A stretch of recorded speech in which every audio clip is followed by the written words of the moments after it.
Muito bem, amigos, chegou agora o momento de estudarmos a Bíblia aqui no programa Encontro com a Vida. Estamos numa série muito especial, Em Busca de Deus. Essa série tem 8 temas e hoje vamos estudar o nosso 6º tema. Qual é o 6º tema dessa série? Deus tem um nome? Vamos estudar sobre o nome de Deus. É uma pergunta que hoje nós iremos responder. Antes, porém, de entrarmos no estudo da Bíblia, eu queria convidar você para estudar a Bíblia em nosso site. Nós temos um site todo especial com vários estudos da Bíblia e você pode aprender mais e mais nesse site. bibliamais.com.br. Esse é o site que você acessa, escolhe o estudo e aprofunda seus conhecimentos da Palavra de Deus. Eu quero agradecer a você que tem dedicado tempo todos os dias e logo bem cedinho aqui no SBT de Santa Catarina para aprender mais da Palavra de Deus. E quero pedir que você indique esse programa para outras pessoas se você gosta dele, tá bem? A você que nos assiste no horário alternativo pelo YouTube, seja muito bem-vindo. Aproveita, pega o link dessa live e partilha também com outras pessoas para que mais e mais aprendam da Palavra do Senhor. Antes de começarmos o estudo da Bíblia, você sabe que nós temos um hábito muito saudável aqui. Nós gostamos de orar. Orar porque quando abrimos esse livro, é a boca de Deus nos falando. E nós precisamos da iluminação do Espírito Santo para compreender aquilo que foi escrito pelos apóstolos e profetas. Se você puder, fecha teus olhos e ora comigo. Nosso Pai querido, muito obrigado pelo privilégio de estarmos juntos mais uma vez, tendo a Tua Palavra em nossas mãos. Queremos estudar o Teu livro sagrado. Por isso suplicamos a Tua bênção e a Tua ajuda. Venha, Senhor Deus, abençoar cada amigo, cada amiga que nesse momento também se encontra em casa, talvez no escritório, dentro de um carro, nos assistindo, nos ouvindo, que o Teu bom e Santo Espírito nos acompanhe a todos agora. É a nossa oração. Em nome de Jesus. Amém. Muito obrigado, amigo, por ter orado comigo. Vamos então ao tema de hoje. Deus tem um nome? Essa é uma pergunta que talvez você já se tenha feito. Mas o nome de Deus não é Deus? Bom, nós iremos entender mais a respeito disso. No livro Crenças Fundamentais, a segunda crença, e esse livro Crenças Fundamentais chama-se Nisto Cremos, e nele aparecem as 28 crenças fundamentais dos adventistas do 7º dia, a segunda crença diz assim: há um só Deus, Pai, Filho e Espírito Santo, uma unidade de 3 pessoas coeternas. Deus é imortal, onipotente, onisciente, acima de tudo e sempre presente. Ele é infinito e está além da compreensão humana, mas é conhecido por meio de sua autorrevelação. Para sempre é digno de culto, adoração e serviço por parte de toda a criação. Logo no início dessa crença fundamental, fica bem claro que há um só Deus, Pai, Filho e Espírito Santo. Então você percebe que Deus é um título atribuído às 3 pessoas da divindade. Na realidade, a palavra Deus da língua portuguesa, ela vem da língua latina div, que quer dizer luz. Mas a Bíblia, ela nos traz mais informações a respeito desse tema do nome de Deus. Em primeiro lugar, a palavra Deus é estritamente falando um título, não um nome. É uma palavra como governador, doutor, professor. E muitas vezes usamos essas palavras em lugar do nome, mas na realidade não são verdadeiros nomes. A gente não costuma dizer: ô professor, pode me explicar novamente esse assunto? A pessoa pode se chamar Pedro, Paulo, José, mas a gente diz professor, é um título que ele tem. Deus seria como um título, e não o nome do Pai, do Filho e do Espírito Santo. Você está percebendo? A Bíblia traz mais informações ainda. Em segundo lugar, a palavra de Deus pode referir-se a muitos diferentes deuses. Alá, o Deus dos muçulmanos, Shiva e Vishnu, deuses dos hindus, Zeus, o Deus supremo dos gregos, principalmente dos filósofos. Assim persiste a pergunta: tem o nosso Deus, o Deus da revelação bíblica, um nome? E a resposta é sim, Deus tem um nome. No Antigo Testamento, Deus é identificado pelo nome de Yahvé, que muitas vezes é traduzido pelo termo Senhor nas versões inglesas da Bíblia. E aí deu origem à palavra Jeová. Esse nome se refere a um verbo hebraico que significa ou ser. Assim, o significado de Yahvé é algo semelhante a eterno. Se alguém perguntar quem é o Deus dos hebreus, a resposta será Yahvé, o eterno. Isto é, o Deus dos hebreus não é Ra, não é Bel, não é Moloque ou qualquer outro Deus da antiguidade. Agora, essa pronúncia Yahvé, ela também é uma pronúncia que carece de certeza plena. E eu vou te explicar por quê. No alfabeto hebraico, você só tem consoantes e não vogais. E quando Deus se apresenta como o grande eu sou, e lá aparece a expressão ou aparece o tetragrama sagrado. Tetragrama são 4 palavras do vocábulo do alfabeto hebraico que formam o nome de Deus, mas são 4 consoantes. Então, como não existiam vogais originalmente, depois elas foram inseridas no texto pelos maçoretas, a pronúncia se é Yahvé, Jeová, Javé, Yahué. A gente não tem certeza plena disso. Então, por alguns fatores. Primeiro é esse, porque não há vogais na língua hebraica. Um segundo fator é que as pessoas do Antigo Testamento, elas tinham tanta reverência pelo nome de Deus, por esse tetragrama, que elas não pronunciavam essas 4 consoantes. Ao invés disso, quando chegava no texto sagrado, essas 4 consoantes, elas usavam a palavra Adonai, que quer dizer meu Senhor. Assim, a expressão correta do nome de Deus foi se perdendo com o passar do tempo.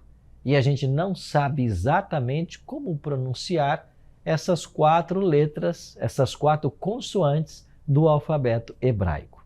Então, de fato, a pronúncia do nome de Deus, ninguém pode ter certeza plena de como era. Mas deixa eu chamar a sua atenção para um outro detalhe a respeito do nome de Deus. Quando chegamos ao Novo Testamento, o mesmo Deus é identificado de forma diferente. Não é simplesmente uma palavra como Yahvé, mas é um grupo de palavras juntas: Pai, Filho e Espírito Santo. Então você tem agora o Filho que se encarnou e o Espírito Santo que é enviado como Consolador. Então no Novo Testamento, Deus vai se referir a Pai, Filho e Espírito Santo. Muitas vezes não pensamos nessas palavras como designação cristã do nome de Deus, mas é isto que realmente são, porque constituem a identificação cristã distintiva de Deus. Se alguém for perguntado quem é o Deus dos cristãos, a nossa resposta deve ser: é o Deus Pai, Deus Filho e Deus Espírito Santo. Você percebe que no Novo Testamento nós temos aqui uma revelação mais plena ou maior a respeito da divindade? Porque agora você tem o Cristo que se encarna, o Cristo encarnou na natureza humana, nasceu como um de nós, viveu como um de nós, morreu em nosso lugar, e depois que Jesus é assunto aos céus, ele envia agora o Espírito Santo. Então você tem o Deus Pai, Deus Filho e Deus Espírito Santo em papéis distintos dentro do escopo da salvação. Assim, quando vamos para o Novo Testamento, o nome de Deus, então, é o Pai, o Filho e o Espírito Santo. Se no Antigo Testamento ele é o Yahvé, ou Jeová, ou Yahué, no Novo Testamento você tem a Trindade. Deus Pai, Deus Filho e Deus Espírito Santo. como nomes próprios para Deus.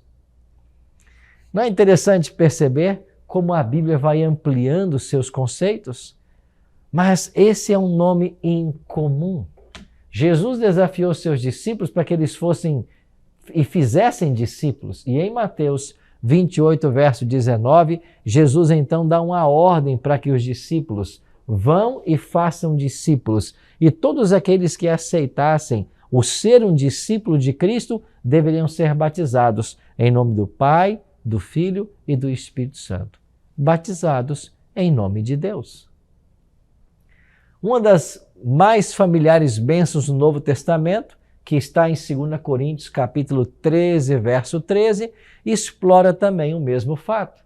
A graça do Senhor Jesus Cristo, o amor de Deus e a comunhão do Espírito Santo. Mais uma vez, o apóstolo Paulo está se referindo a Deus nas três pessoas da divindade: Pai, Filho e Espírito Santo, os nomes de Deus no Novo Testamento. Assim nós vamos percebendo que vamos compreendendo mais e mais. Em 1 Coríntios capítulo 12, o apóstolo Paulo menciona mais uma vez os três seres da divindade.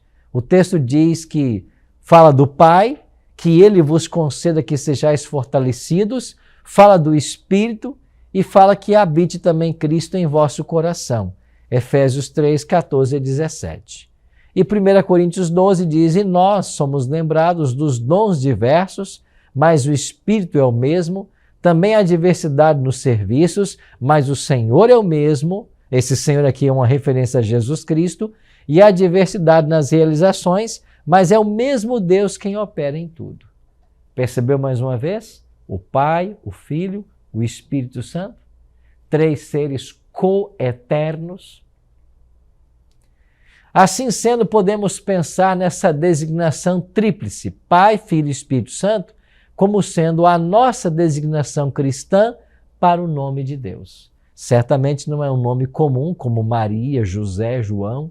Não se trata de nome como Silva, Zeus ou Ra, mas é a designação que aparece para Deus no Novo Testamento. E essa designação, ela é equivalente a Iavé ou Yahué ou Javé lá do Antigo Testamento. O significado do nome tríplice de Deus entretanto, tem sido assunto de destaque no mundo teológico. E a questão principal tem sido a maneira em que o Pai, o Filho e o Espírito Santo são distintos e estão relacionados entre si. São todos eles a mesma realidade ou realidades diferentes ou formas distintas de realidades? Como podemos entender o Deus Pai, Filho e Espírito Santo? Bem, desde o Concílio de Nicéia, estamos falando lá do quarto século da era cristã, ano 325. Esse concílio, reunido em Nicéia, emitia um parecer afirmando a crença em Deus o Pai, no Filho de Deus, que é da mesma essência do Pai, e no Espírito Santo. Este parecer é conhecido como Credo de Nicéia e a sua tese repousa sobre a Trindade. Tem sido afirmada essa mesma tese ao longo da história do cristianismo.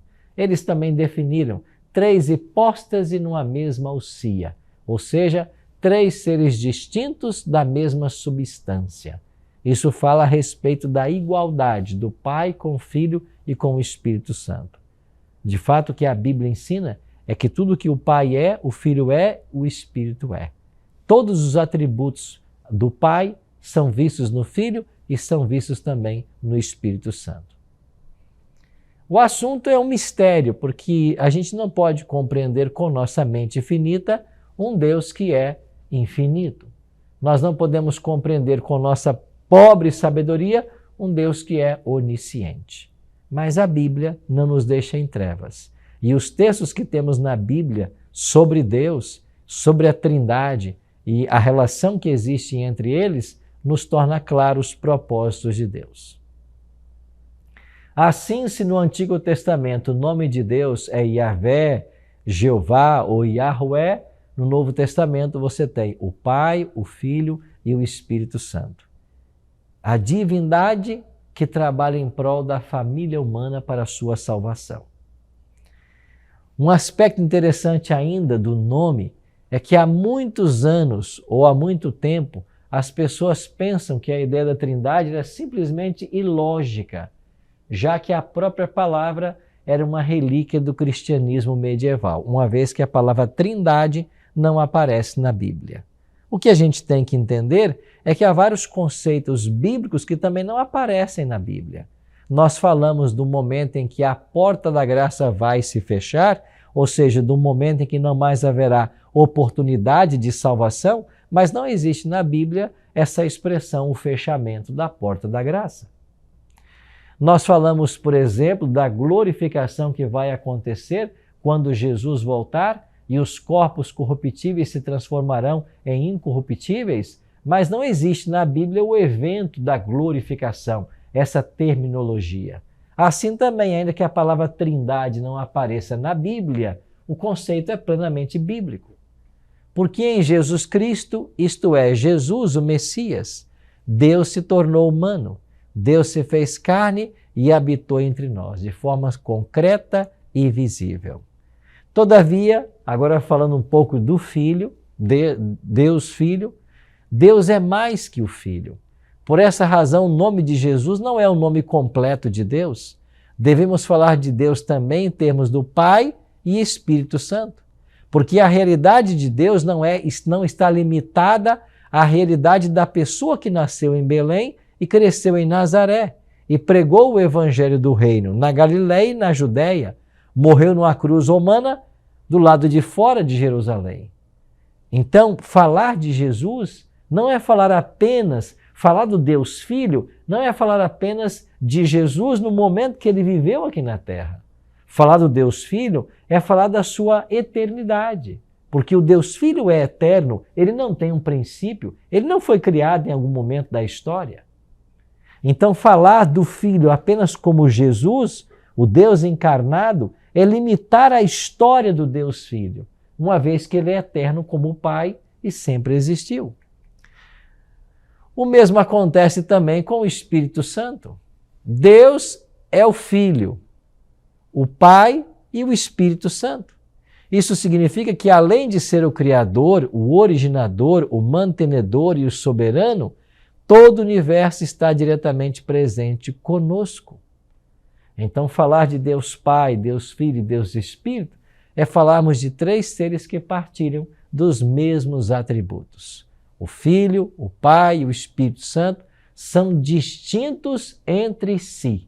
São pessoas, são seres distintos, mas não são independentes uns dos outros. Porque são todos Deus e a eles todos pertence a divindade. Assim, eles estão todos envolvidos no amor ilimitado e autodoador de Deus. A dádiva da salvação é a dádiva do Pai, do Filho, a dádiva do Espírito Santo. Então você percebe que o assunto não é tão simples, mas também há o que nós podemos compreender a respeito desse tema. Nós não podemos limitar o Deus Filho ao período da encarnação que passou aqui na Terra por 33 anos. Temos que buscar a sua história pregressa, que se remonta desde os dias da eternidade. Por isso ele é chamado o Pai da eternidade. Jesus não teve um princípio, como também não terá um fim. O mesmo significa falar a respeito do Espírito Santo. Nós não podemos resumir a obra do Espírito Santo a Atos capítulo 2, quando ele é enviado sobre os apóstolos e depois passa a ser o Consolador e estar presente com a igreja. Até porque, se você for lá para o início da história bíblica, você já vai ter o Espírito Santo pairando sobre as águas em Gênesis capítulo 1, verso 2. Ou seja, o Espírito já estava na criação e Paulo vai chamar esse Espírito de o Espírito eterno. Por quê? Porque o Deus Espírito Santo sempre existiu. Ele também não surgiu em um momento, ele não foi criado. E atenção, muito cuidado, porque tem gente por aí ensinando de que Jesus teve origem em algum momento. Deus, o Pai, teria gerado esse Filho em algum momento. Ora, se você quiser submeter o Filho de Deus a essas terminologias humanas e dizer que assim como alguém gera uma criança, o Filho foi gerado, você tem até que ter uma mãe para afirmar isso. Não existe isso. A expressão de Jesus como o unigênito Filho de Deus, como o único, tem a ver, o único não no sentido de que ele foi gerado ou nasceu, mas ele é único no sentido da espécie. Jesus não foi criado, ele sempre existiu. Agora, em algum momento, ele se encarnou para nascer com a natureza humana que eu e você carregamos. Mas ele é tão eterno quanto o Pai. O mesmo se dá com o Espírito Santo. O Espírito Santo não tem um princípio, ele não foi criado em algum momento, ele é eterno como o próprio Pai, como o próprio Filho. Assim há uma beleza harmônica na divindade ou trindade. Tudo que o Pai é, o Filho é, o Espírito é, são três pessoas independentes, distintas, mas eles estão unidos em todo propósito, em amar e salvar o ser humano. É maravilhoso pensar que esse Deus que nos ama está fazendo todo o esforço possível para dar a todos nós a chance da vida eterna. Tem Deus um nome? Tem. E uma última consideração. Esse nome de Deus pode ser considerado também um verbo transitivo na nossa língua, no português, que exige um complemento. Deus se apresenta para você hoje como o Deus de um verbo transitivo e você coloca o complemento, de acordo com a sua necessidade. Você está passando por injustiças? Ele é o Deus da justiça, que pode ajudar você a solucionar suas dificuldades. Você está passando por momentos de doenças? Ele é o Deus que sara e pode restaurar sua saúde e das pessoas que você ama. Você está passando por momentos tristes na família? Ele é o Deus que une e pode unir a família mais uma vez. Ele é o Deus que tudo vê. Ele é o Deus dos exércitos. Ele é o Deus Todo-Poderoso. Então, o que você precisar, esse Deus se apresenta dessa maneira para você. É por isso que o próprio Deus declarou: eu sou o grande eu sou. O verbo ser, ele compreende um pouco da natureza de Deus. Ele é o que ele é. E compreender mais de Deus é compreender de sua natureza e do quanto ele nos ama e do quanto ele deseja nos ajudar. Ao longo desse dia, não se esqueça, Deus quer ajudar você em todos os seus caminhos, quer abençoar sua vida, quer que você seja feliz e finalmente quer um dia levar você para morar com Ele na eternidade. Sim, meu querido amigo, esse Deus que tudo vê, que tudo pode, é também um Deus que ama. Ama a todos nós e deseja nos ajudar em nosso preparo para a eternidade. Por isso, hoje mesmo, abra o teu coração, permita que esse Deus entre em sua vida, coordene os seus pensamentos e te ajude na sua caminhada para o céu. Ora comigo. Pai querido, muito obrigado, Senhor, por saber que o Senhor nos ama e que tem planos especiais para todos nós. Ajuda-nos, Pai, em nossa caminhada espiritual e nos prepara para a Tua breve volta. Oramos em nome de Jesus. Amém.